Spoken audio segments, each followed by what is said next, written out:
Business Services, Chapter 4 of Business Studies, Class 11. There are various services used by businessmen which facilitates and are very helpful to carry on their activities. For example, banking, insurance, transportation, warehousing, and so on. Communication. Okay. Today I am starting with the banking services. But before understanding the banking various services provided by a bank, we should understand what do you mean by bank.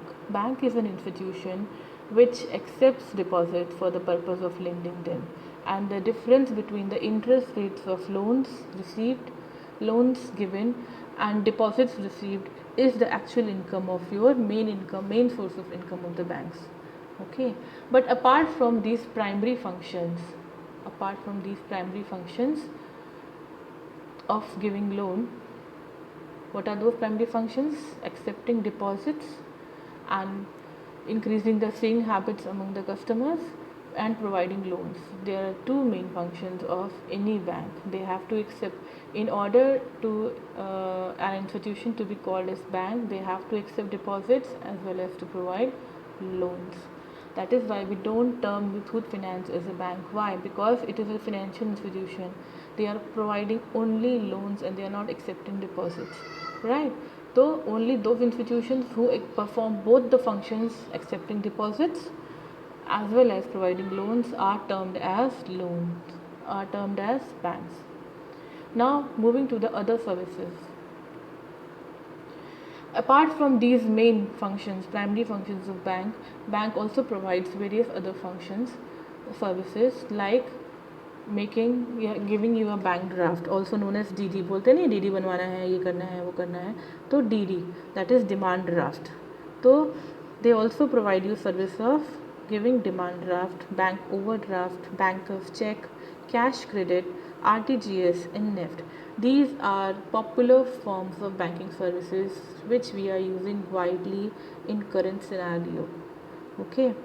Now, other services are also provided by banks, like locker facility, where we can keep our valuables in the bank safe in order to avoid theft at home and things getting our valuables lost. Okay, so we keep jewelry, property papers, and other important documents in files and lockers provided by the bank in return of some rent charged for those lockers.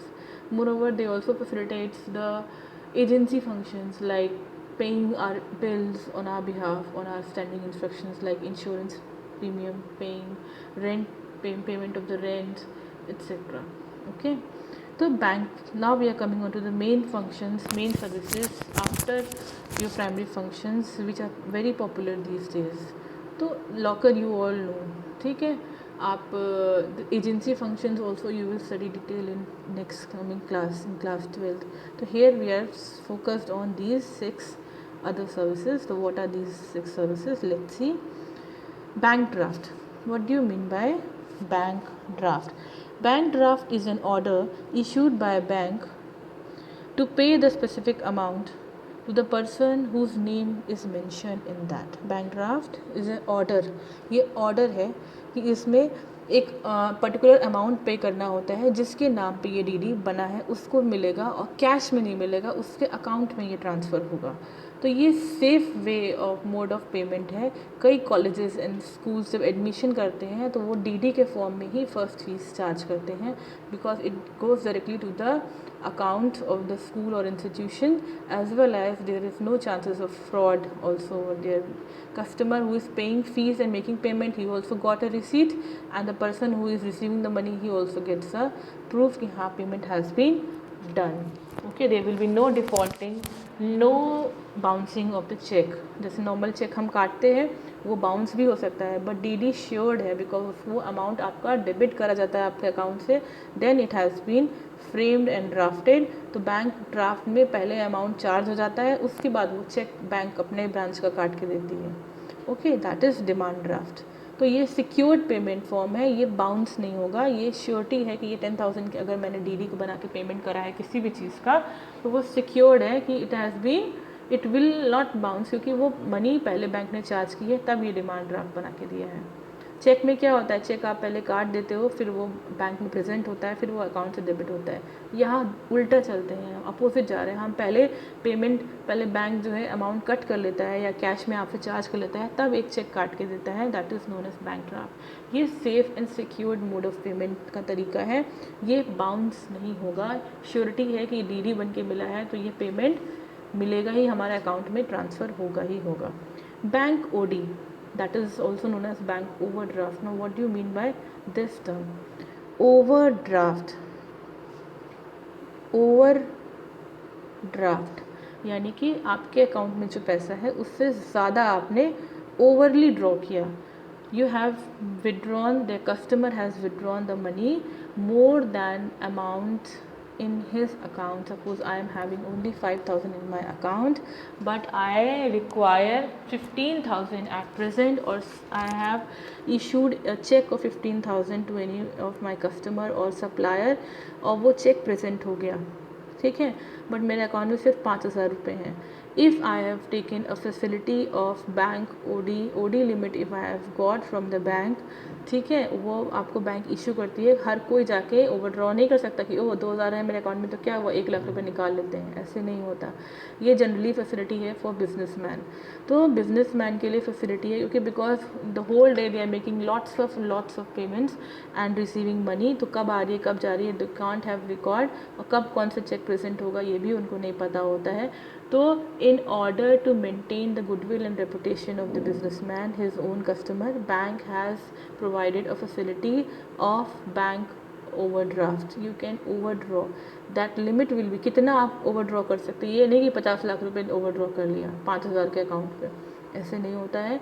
आपको एक overdraw की limit मिलती है, bank से एक limit दी जाती है और उस लिमिट में आप ओवरड्रॉ कर सकते हैं। Suppose I have got a limit of 1,00,000 rupees, तो till 1,00,000 I can overdraw whether in my account there is 2,000 rupees also.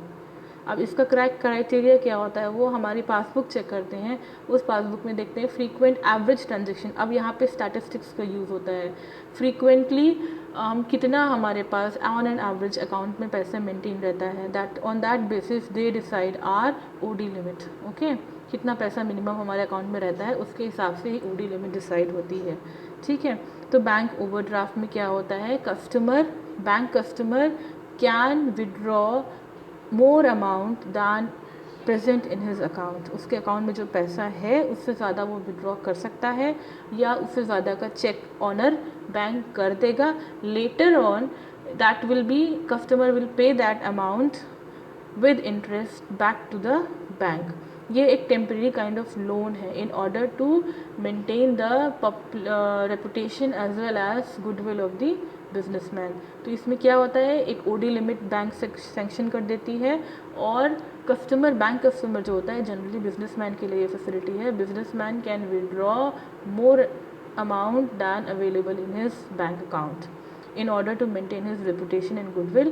It's a kind of temporary loan and it will has to be paid back to the bank along with the interest. Okay, this is your bank OD. Now we are moving to the banker's check.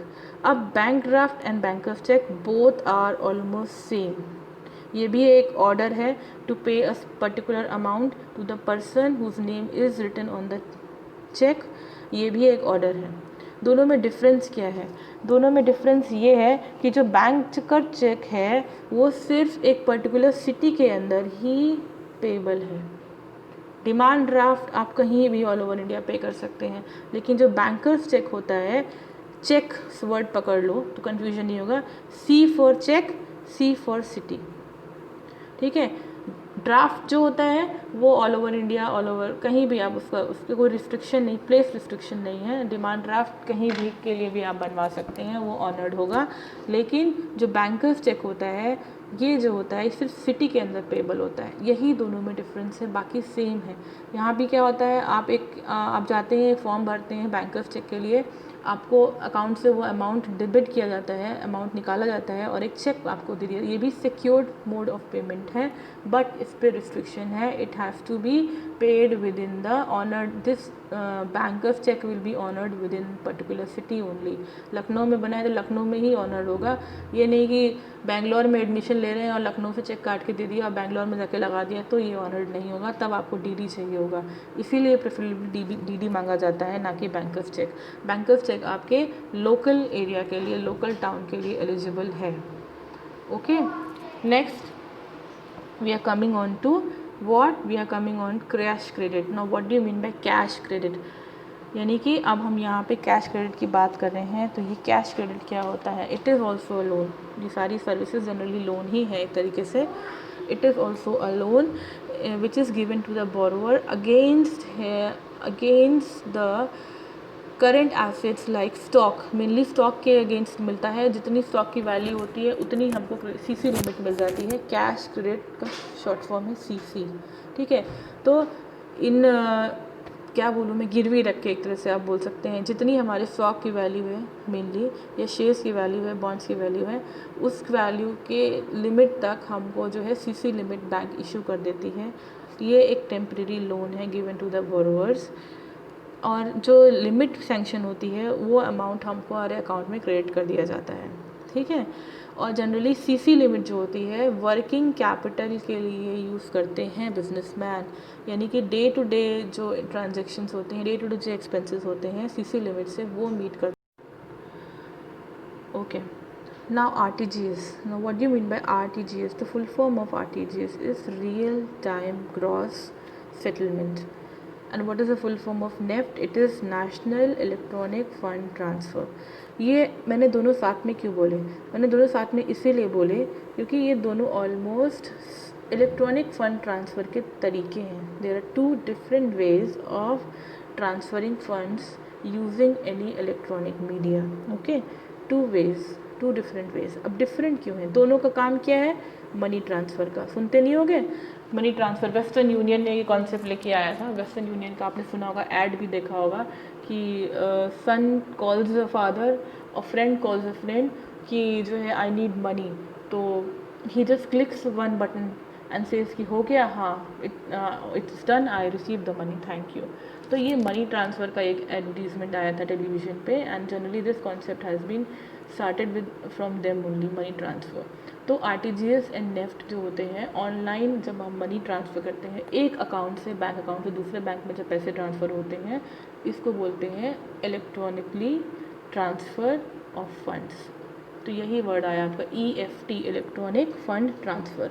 अब इसके दो तरीके होते हैं। On the spot, जैसे अभी मान लीजिए सपोज़ 9:15 हो रहा है, तो RTGS अगर मैंने किया तो 9:15 यानी रियल टाइम में पूरा पैसा हमारे इस अकाउंट से उस अकाउंट में चले जाएगा। मतलब सेम रियल टाइम का मतलब है, नाम ही बोला real time, RT, R for real, T for transfer, G for gross, S for settlement.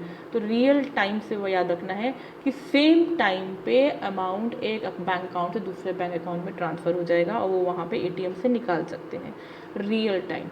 NEFT में ये चीज़ नहीं होती है। नेफ्ट में क्या होता है, नेशनल इलेक्ट्रॉनिक फ़ंड ट्रांसफ़र है, ये सेम टाइम पे नहीं होता है।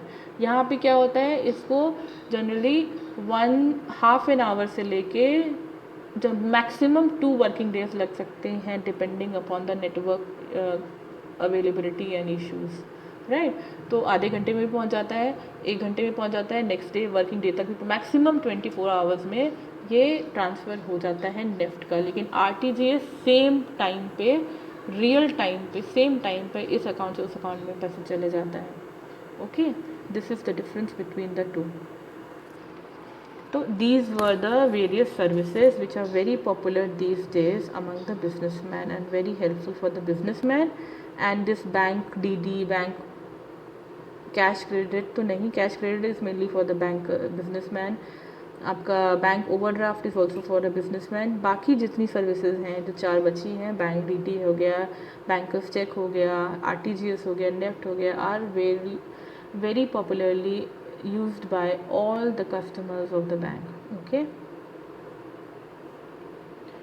now e-banking जैसा कि नाम बता रहा है, it is electronic banking, और you also know this as a net banking। जब हम कोई इलेक्ट्रॉनिक गैजेट यूज़ करते हैं और बिना बैंक में जाए हुए बैंकिंग सर्विसेज अवेल करते हैं, it is known as electronic banking.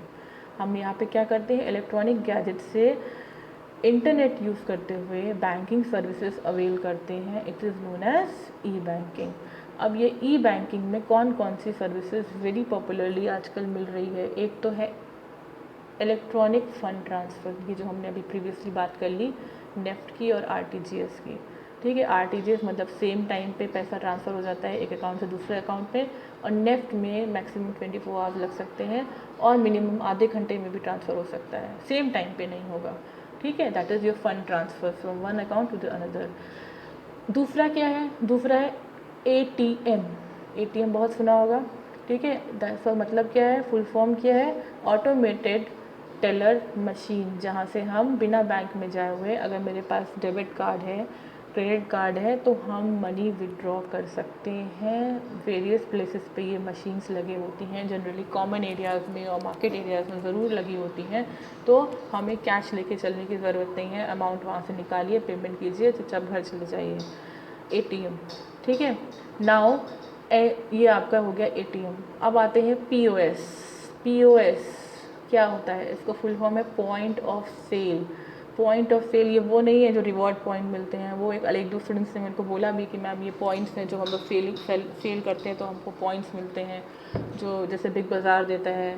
ठीक है, कि आपने इतने का परचेज़ किया तो जो है अब इतना आपको पॉइंट्स मिले हैं, और या फिर आपने आजकल बैंक्स भी देते हैं, उत्सव रिवॉर्ड पॉइंट्स होते हैं कि आपने ऑनलाइन ट्रांजेक्शन्स किए हैं तो 10,000 का ट्रांजेक्शन किया तो 1,000 या 100 पॉइंट्स आपको मिले हैं। वो 100 पॉइंट्स जब लमसम इकट्ठे होंगे तो वो पॉइंट से आप कुछ भी परचेज़ कर सकते हैं। कई लोग कई अच्छे चीज़ें, अच्छे ऑफर्स आते हैं, वो चीज़ें भी आप परचेज़ कर सकते हैं उनके साइट पे जाके, उनके रिवॉर्ड साइट पे जाके। लेकिन ये वो चीज़ नहीं है।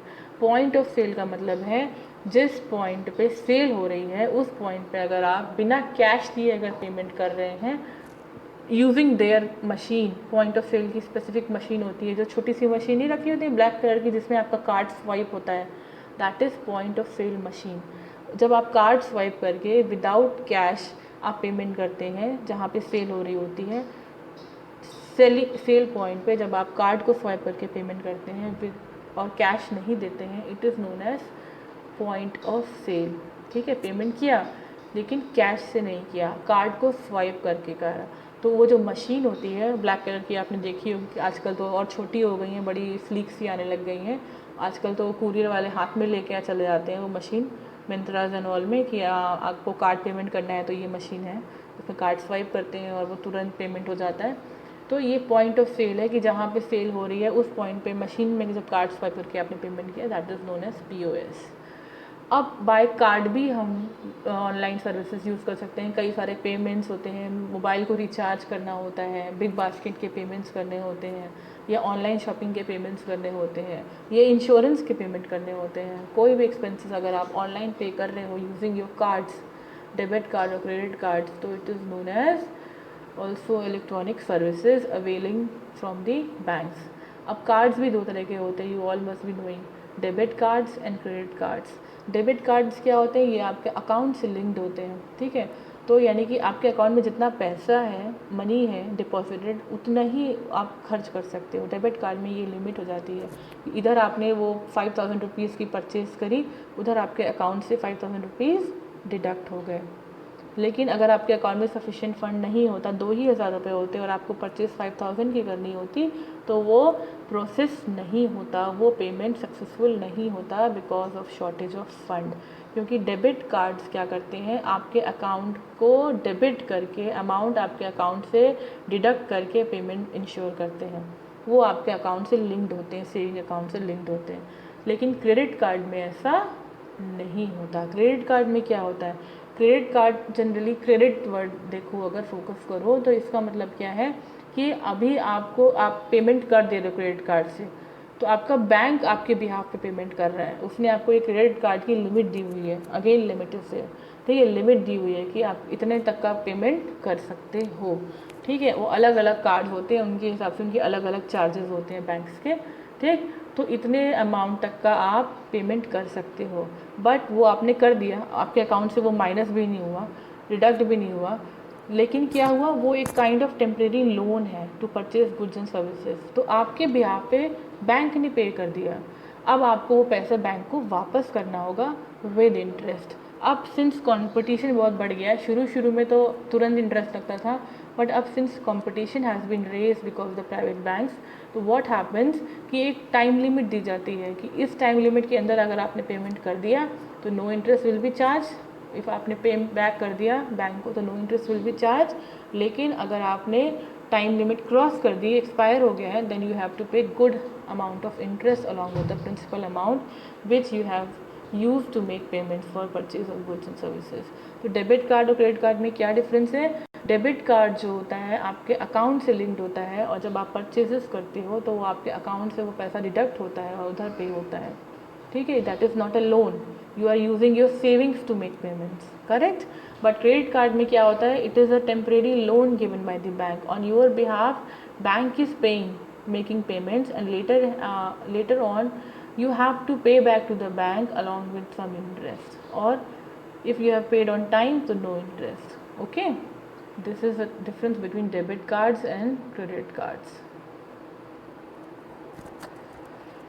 Now we are moving on to the various payment modes which can be used to make payments and in which banking helps. दो तरह से पेमेंट हम कर सकते हैं गुड्स एंड सर्विसेज के लिए, या कुछ भी हमें ख़रीदना हो उसके लिए।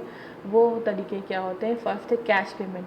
तो जब कैश में दे दिया तो प्रॉब्लम नहीं है, but if I don't want to carry cash these days, it's not safe to move with the 50,000 cash in my pocket if I'm going to purchase a jewelry or something big or some property।